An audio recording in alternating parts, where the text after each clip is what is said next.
From the mist-covered mountains of Lesotho to the sandy beaches of the Atlantic flows South Africa's mightiest river, the Orange. Yesterday a raging torrent, today a powerful stream issuing forth from the mountains. Tomorrow, who knows, for there's no way of predicting the flow of this moody river.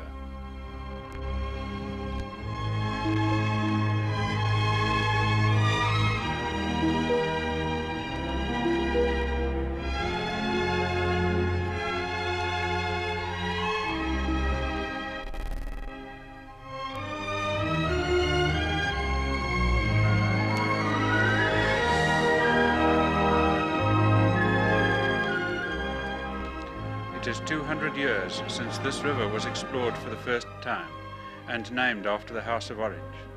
Since then there have been many dreams of harnessing it, but none of these has ever come to fruition.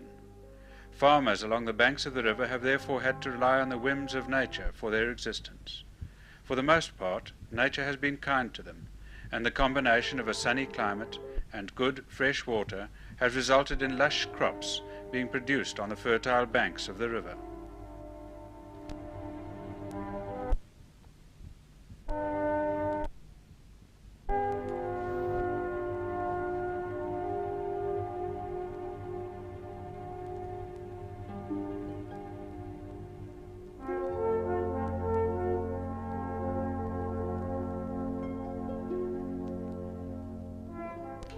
But the Orange River does not always contain a steady flow of water.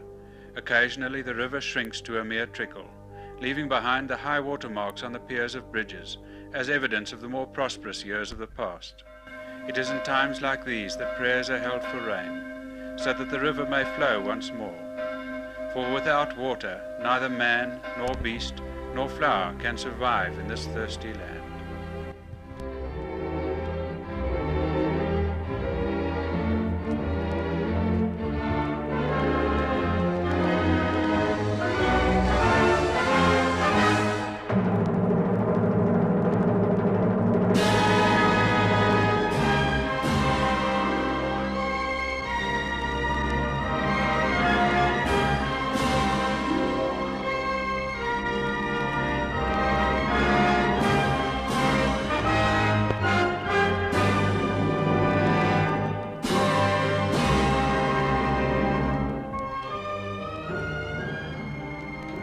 For more than 50 years, engineers have stood on the banks of the Orange River and dreamed of the day when this mighty river would eventually be harnessed. At last, in 1963, work was started on the preliminary construction of the Hendrik Verwoerd Dam, and 2 years later, contractors wishing to tender for the construction of the dam were shown where the dam would be built across the river. This would require the removal of some 6 million tons of earth and rock, and the placing of 5 million tons of concrete in the wall itself. All this work would have to be completed within 4.5 years of the award of the contract.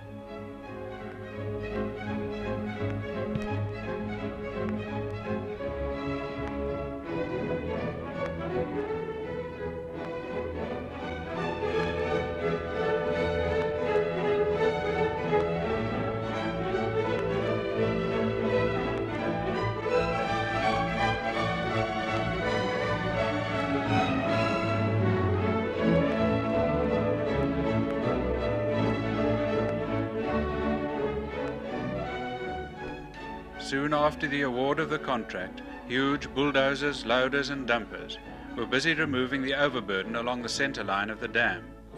In the following summers, work would be concentrated on the flanks of the dam. In winter, cofferdams would be built successively across the river to protect the works within them during the summers that followed. In this way, the work would proceed from the flanks towards the middle of the river. However, The taming of the Orange River was to prove to be no easy task.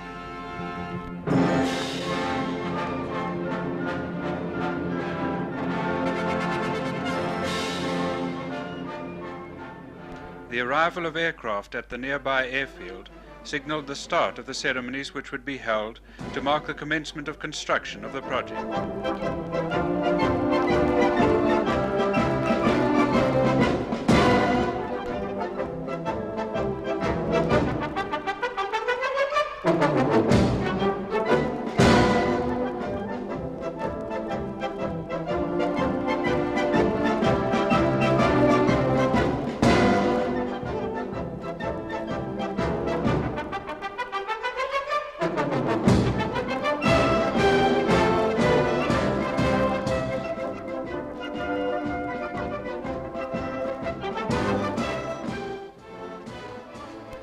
The dam had been named the Hendrik Verwoerd Dam, in honour of the late Prime Minister, under whose premiership the project was finally approved.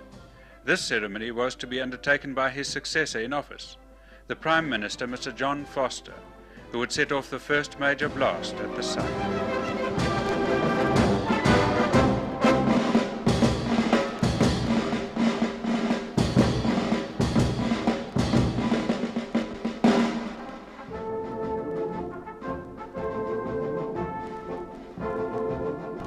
Soon, the work at the dam was well underway. The right bank cofferdam was complete, and good progress had been made with the excavation on the right flank of the dam. However, on one February morning in 1967, after a week of good rain in the catchment, there was an ominous rise in the level of the river at the site.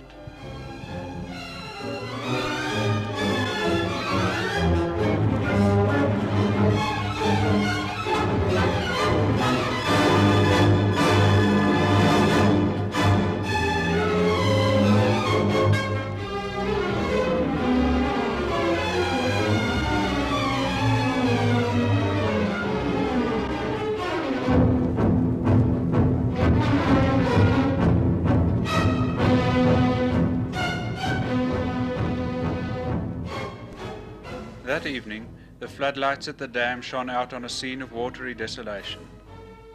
On the following day, the cofferdam was completely submerged, and the river was in full command. The flow in the river was now over 300,000 cubic feet per second, the second highest flood on record, and the highest since 1929.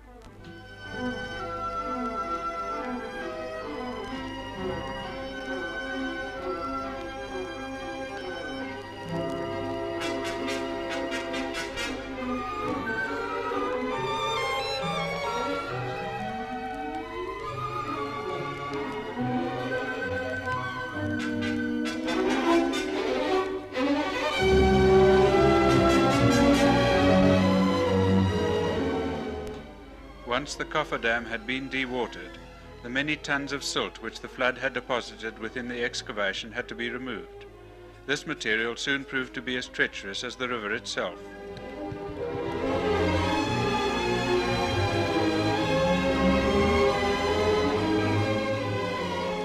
The workers erecting the aggregate plant took time off during their lunch break to have a quick snooze out in the warm sun. Within a few weeks, this massive machinery would be grinding the rock down to the required size and dispatching it to the batching plant, where the cement and water would be added to produce the concrete required for the construction of the dam. Across the river, a flag flying on top of the 420 feet high cableway masts signaled that they too were nearing completion.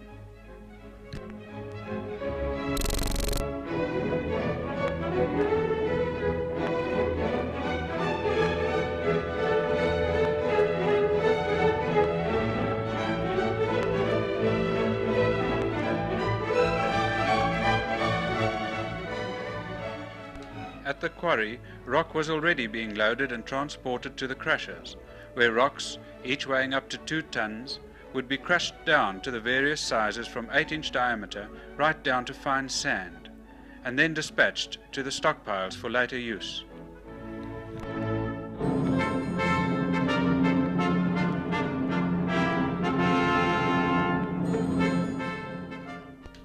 Early one morning in August of 1967, the first bucket of concrete was placed in the dam wall. Each bucket held 12 tons of concrete, but 5 million tons of it would have to be placed in the dam before it was complete. With less than 4 years to go, this would be a difficult target to meet, and much depended on the vagaries of the river during the flood seasons still to come.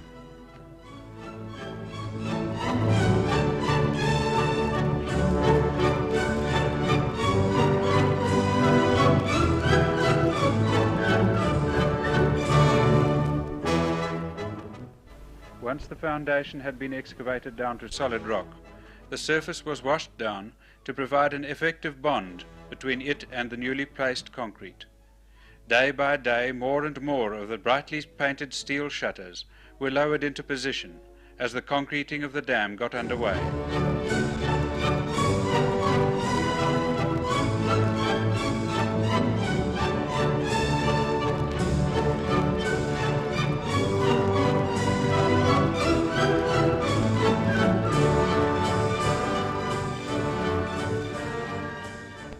Near the town of Bethuli, some 40 miles upstream of the dam, the sadder days of South African history were recalled when the remains of those who died in the concentration camp at the town during the Anglo-Boer War were reinterred on higher ground, as the previous cemetery would be inundated by water in the dam. An infantry platoon and mounted commando escorted the state president to the cemetery to take part in the rededication ceremony.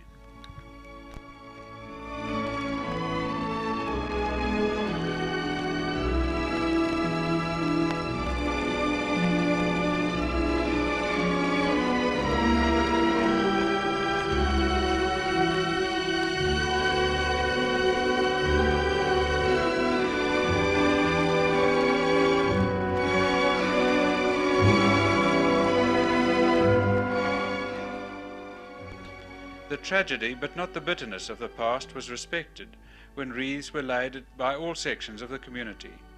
Out of a population of 4,800 in the concentration camp, more than a third of them died during the first year that the camp was in existence.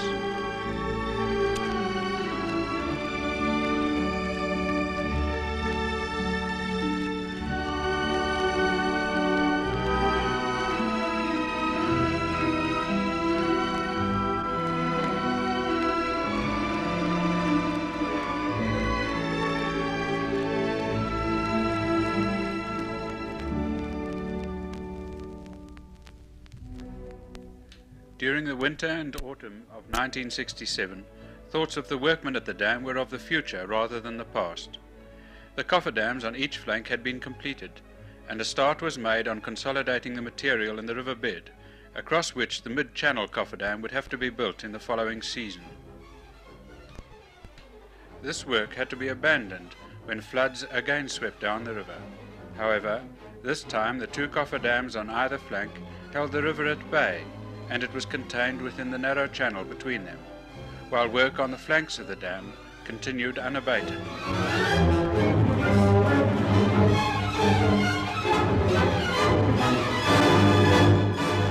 The construction of the dam was now in full swing. Silo buses shuttled backwards and forwards from the batching plant to the loading platform, emptying their 12-ton loads of concrete into the waiting buckets, which were whisked into the air, lowered into position, and emptied into the waiting boxes.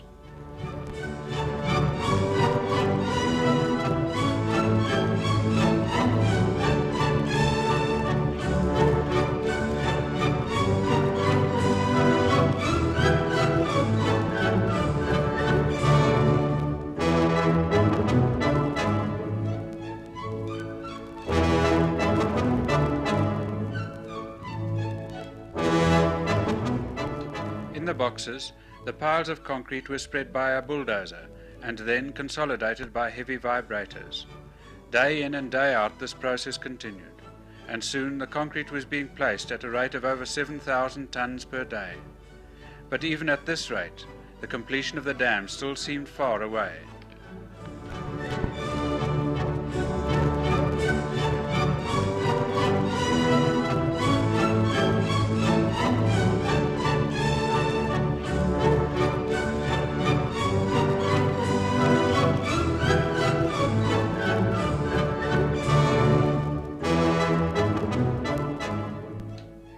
10th of June 1968 was one of the milestones in the construction of the dam.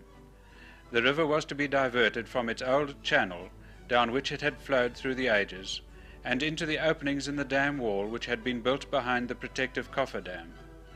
This cofferdam had already been partially demolished, and charges of explosives were lowered into position in preparation for the second historic blast at the dam.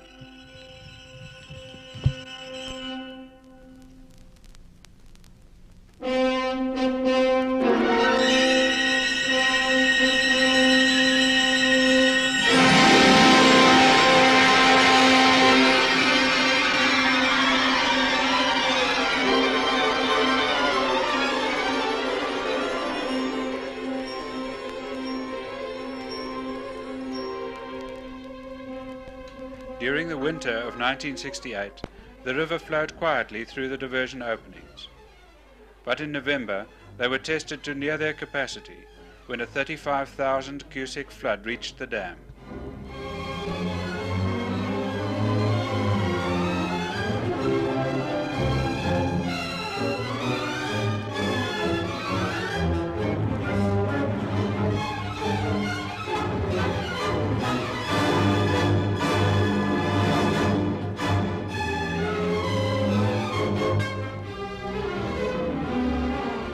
While the flood surged through the diversion openings, work on the dam continued unabated within the shelter of the cofferdams.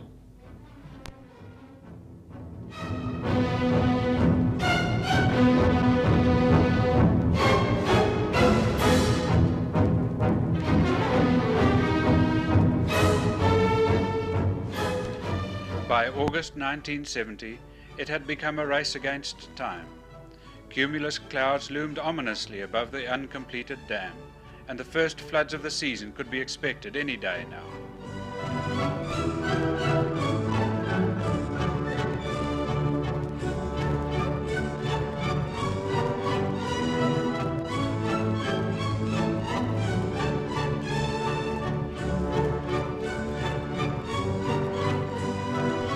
The last of the material in front of the huge flood outlets was removed as the day when storage would commence drew near. The river flow at the dam was the lowest that it had been for many years, with the result that the temporary openings in the dam were sealed with an unspectacular ease. On this day, the 1st of September 1970, the Orange River was finally tamed, and from now on, all water entering the dam would be stored behind the massive dam wall.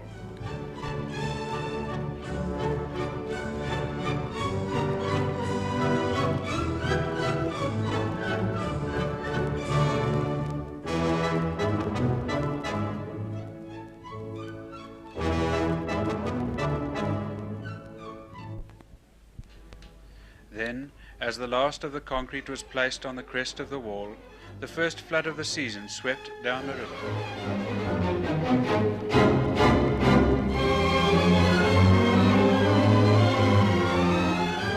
Now, instead of surging on past the site, its way was blocked, and the water started rising steadily behind the dam wall.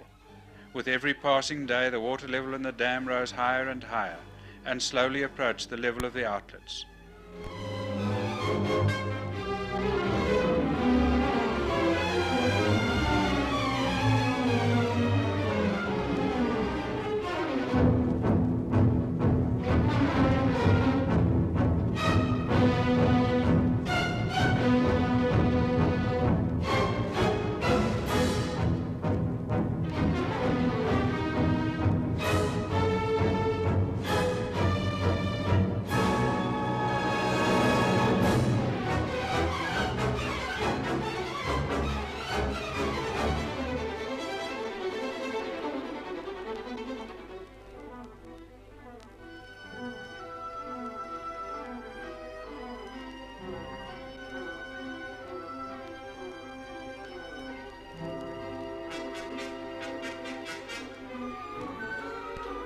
Then, after 7 long years of sweat and toil, the dark brown muddy water surged through the massive valves of the dam and on down the river. From this day onwards there would be water aplenty for this thirsty land.